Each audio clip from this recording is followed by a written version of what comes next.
Hari ini aku akan membahas 8 bakat spiritual atau soul DNA yang sebenarnya kita semua sudah pasti memiliki, ada di DNA kita ya.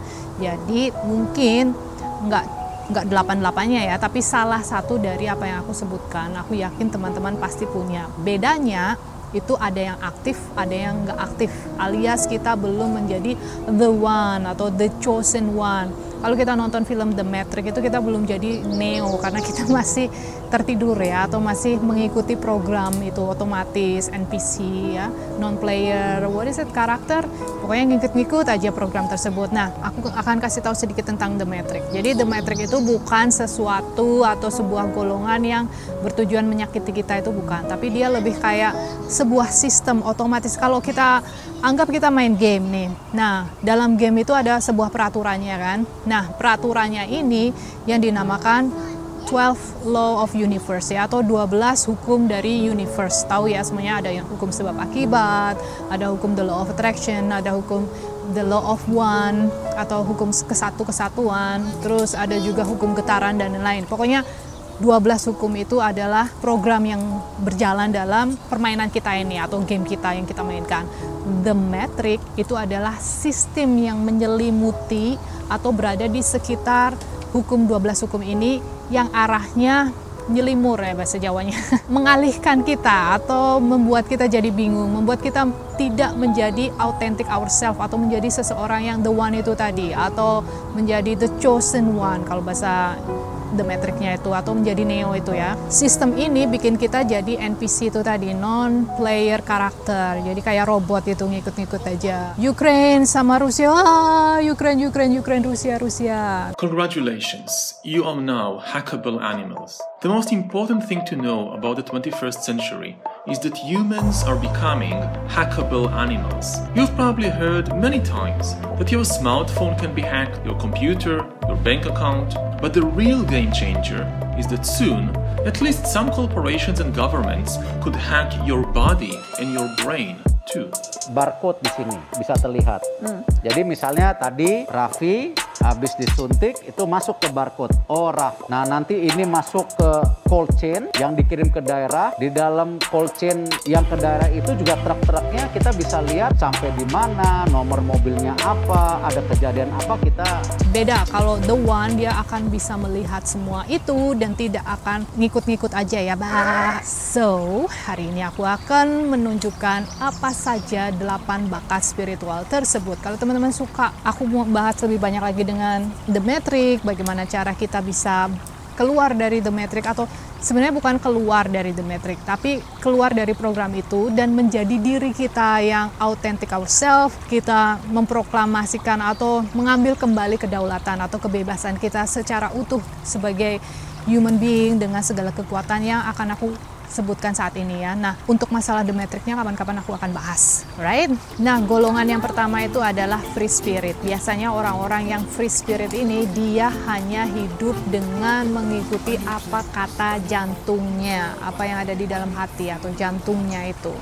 Dia biasanya kalau dilihat dari luar, kacamata orang luar, misalnya kita sebagai temannya atau kita orang tuanya, orang tersebut terlihat sebagai orang yang bandel, yang ngeyel, yang rebel gitu ya, selalu melawan, selalu menolak untuk diatur. Nah, padahal sebenarnya dia hanya mengikuti guidance from inside ya, atau bimbingan yang dari dalamnya itu tadi. Misalnya dari pola makan. Nah, kebetulan anakku salah satunya seperti itu. Jadi dia biasanya akan pilih-pilih banget soal makanan. Karena dari dalamnya itu kasih tahu kalau makanan ini nggak baik buat kamu, makanan itu. Nah, sedangkan aku sebagai orang tua, aku waktu itu kan belum terlalu banyak searching seputar makanan. Buat aku apa yang ada di pasaran itu sudah pasti sehat ya kan. Aku nggak tahu kalau ternyata banyak manipulasinya lah ya dalam proses penciptaan makanan tersebut.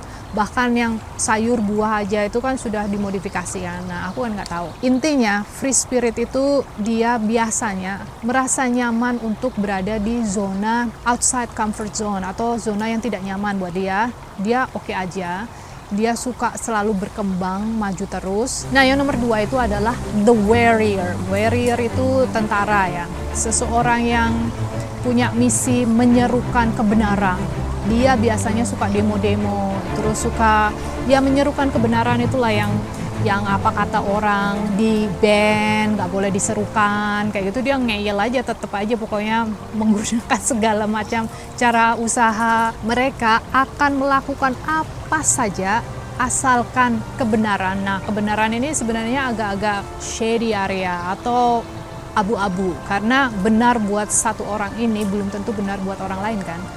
Misalnya buat seseorang yang percaya dengan, misal ya ini Anjus itu kan, bahwa melakukan kegiatan itu, pro kesehatan itu adalah tindakan yang benar. Jadi buat dia kebenaran itu ya itu tadi. Jadi dia akan demo-demo, mempertahankan ke pelosok-pelosok untuk menjusin orang-orang. Sedangkan yang lawannya yang bukan pro ya, berarti anti Anjus itu, mereka akan melakukan kebalikannya, mencegahnya. Gimana caranya untuk mengedukasi orang banyak bahwa itu bahaya, itu nggak baik, Nah, seperti itu. Jadi dia, warrior ini, apapun itu ya, berada di pihak A atau B, kembali lagi kita sekarang saat ini di dunia atau 3D dimension, di mana segala sesuatunya itu yin and yang, positif negatif, female and male energy, baik buruk. Nah, kebenaran dalam hal ini adalah selalu seperti itu, selalu ada saja opposite-nya atau kebalikannya.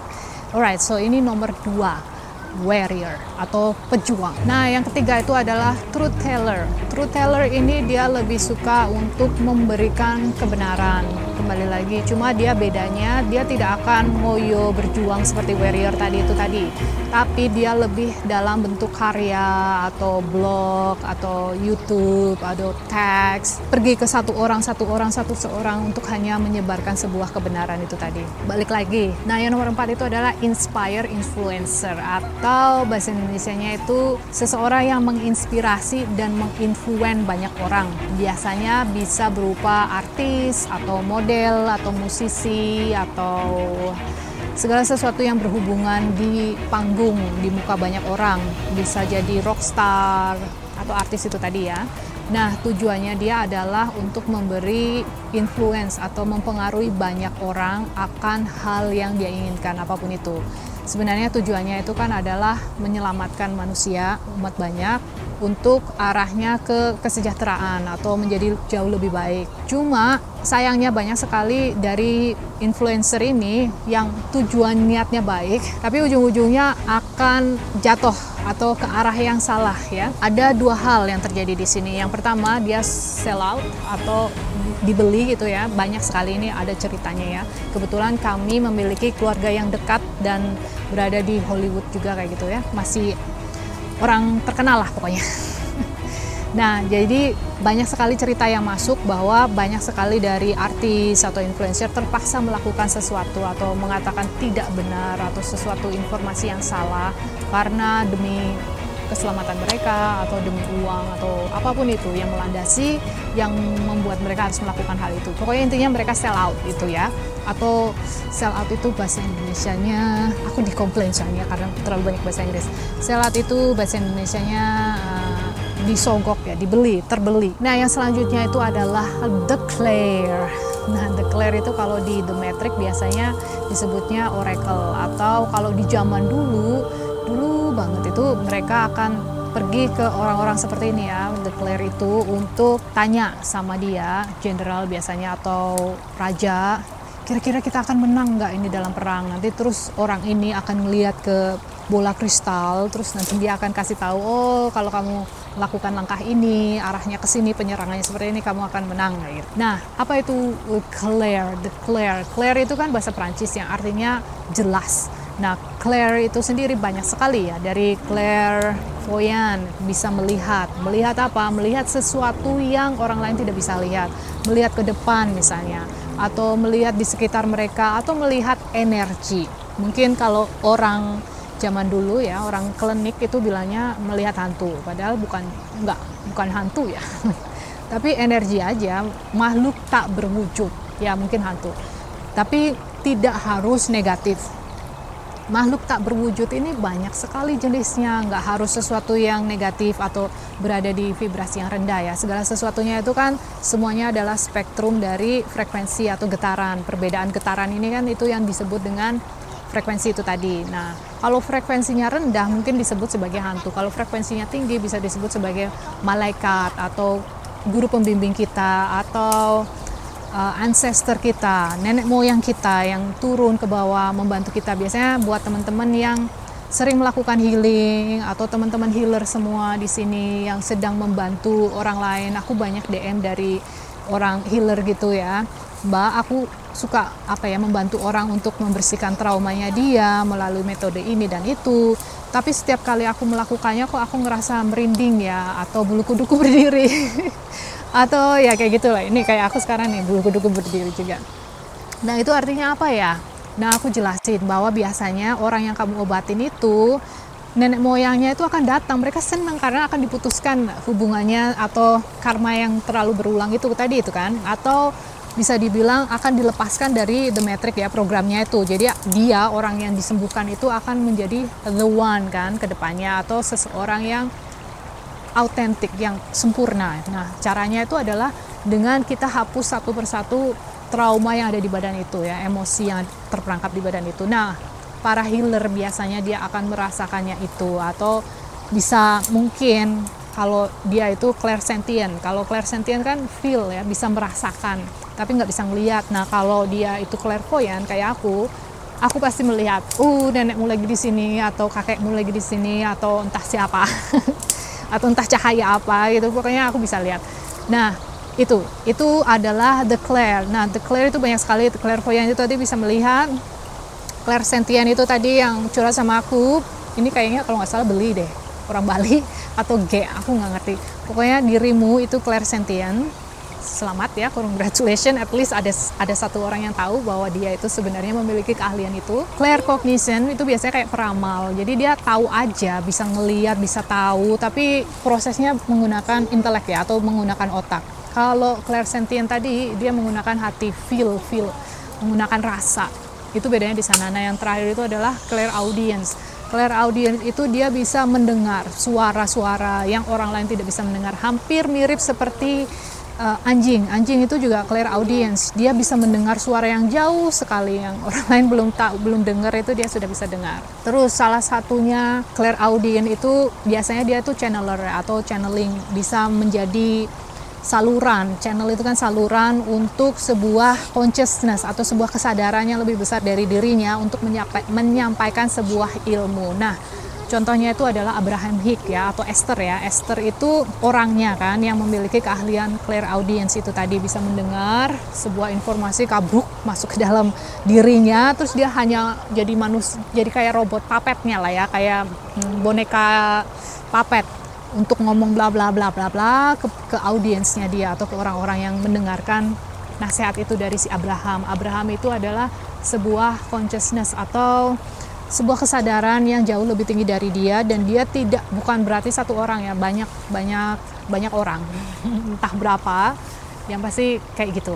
Nah, kita semua memiliki hal ini juga sayangku. Kalau misalnya aku nggak tahu mbak, aku punya apa enggak kayak gitu, dan aku kepengen untuk mengaktifkannya, gampang ya. Cara gampangnya itu pergi aja ke healer, atau banyak sekali ya pranic healing, breathwork itu juga bagus sekali untuk menghilangkan trauma-trauma yang ada di badan kita dan mengakses dimensi lain. Kita bisa traveling ke tempat yang lain dan merasakan sesuatu beyond yourself, beyond this body, this vehicle ya, atau kendaraan ini, manusia ini, sekedar manusia aja. Jadi ada sesuatu yang jauh lebih besar di luar sana yang kita bisa akses, yang kita bisa gunakan untuk menciptakan miracle misalnya di kehidupan kita, atau sekedar untuk menikmati aja. Enak loh kalau kita bisa melakukan hal itu, bisa jalan-jalan, bisa it's amazing guys.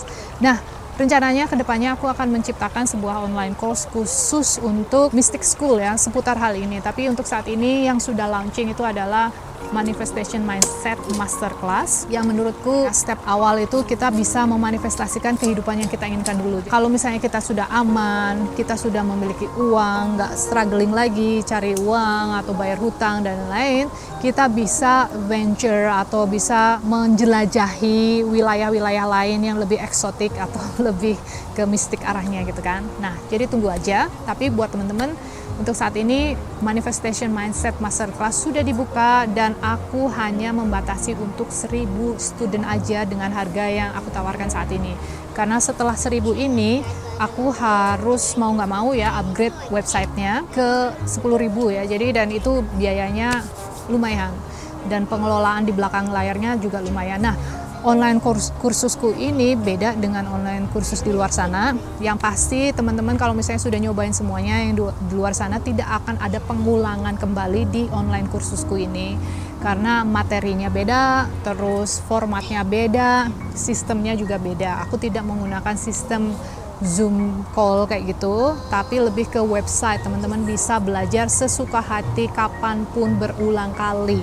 Nah, setelah itu nanti kita sebulan sekali akan online Zoom call sama aku untuk sharing pengalamannya seperti apa, masalahnya seperti apa. Walaupun di sana ada community-nya juga ya, MMM community, di mana teman-teman bisa curhat-curhatan atau belajar. Ada informasi yang aku bagikan di sana yang tidak aku bagikan di YouTube juga. Jadi sangat eksklusif. Kedepannya program ini akan aku jual sendiri ya atau terpisah. Jadi hanya untuk 1.000 pertama aja yang mendapatkannya versi tandem ya, semuanya dapat gratis. Terus nanti di setiap akhir dari meeting aku akan membantu membersihkan trauma teman-teman dengan menggunakan metode super conscious.